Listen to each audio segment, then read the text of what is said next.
NBC 10 breaking news. We begin with breaking news out of Eastern Europe. Russian President Vladimir Putin has ordered a military operation in Ukraine. He also warned of severe consequences for any country that tries to intervene. NBC News is reporting blasts and sirens can be heard in Ukraine's capital city of Kyiv tonight. But the exact nature of those blasts, that's still unclear at this point. But NBC's Alice Barr has the latest now. Tonight, Russian President Vladimir Putin ordering a military operation in eastern Ukraine. Explosions heard in Kyiv, Ukraine's capital city. New satellite images showing Russian equipment and a field hospital close to the Ukraine border.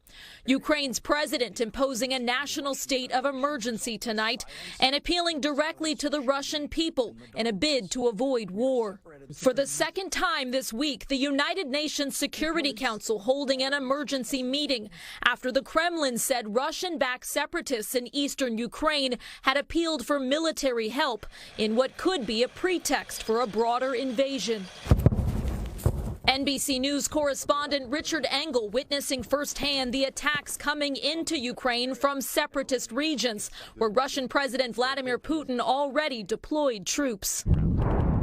The Biden administration leveling new sanctions against the Russian company behind a lucrative natural gas pipeline from Russia to Germany that Germany announced yesterday it was halting. That's on top of sanctions President Biden already laid out against two large Russian banks and elites. Amid bipartisan calls for tougher measures, Vice President Kamala Harris defending the response. If Russia goes further, we will impose more costs. Despite global pressure, President Putin moving ahead tonight, declaring Russia's security interests unconditional. That was NBC's Alice Barr reporting. And late tonight, President Biden released a statement saying, in part, the prayers of the entire world are with the people of Ukraine tonight as they suffer an unprovoked and unjustified attack by Russian military forces. The statement goes on to say, the world will hold Russia accountable. And we just learned President Biden's expected to address the situation in Ukraine tomorrow. Joining us now is Mitchell Orenstein, a professor of Russian and Eastern European Studies at Penn. Thank you for being with us this evening. Yeah, you're very welcome. What is your view of the scope of what we are witnessing tonight? Well, it's a little hard to say because a lot of the reports are not yet fully verified or confirmed. But it appears that Russia has launched a bombing campaign, not just in eastern Ukraine, but throughout the entire country, hitting the capital city of Kyiv and also Odessa, Black Sea port, and also the city of Kharkiv.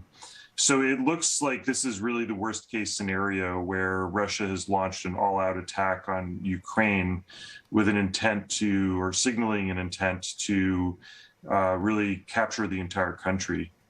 And what do you make in the broader view of Putin's threats to anyone who responds to try to help Ukraine at this point? Well, I think one should take it seriously. I think that that the United States will, and its European Union allies and the UK will impose much, much harsher sanctions tomorrow than they imposed today that will include isolating the Russian economy.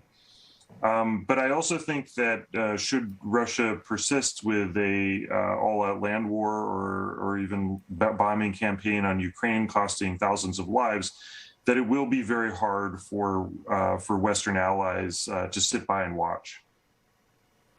A lot of developments we expect, and to learn more in the overnight hours. Professor Orenstein, we thank you for joining us tonight. Thank you. Good night. And we are monitoring the latest developments. We'll bring you more updates as they unfold, of course. And you can also get breaking news alerts sent right to your phone by downloading the NBC 10 app.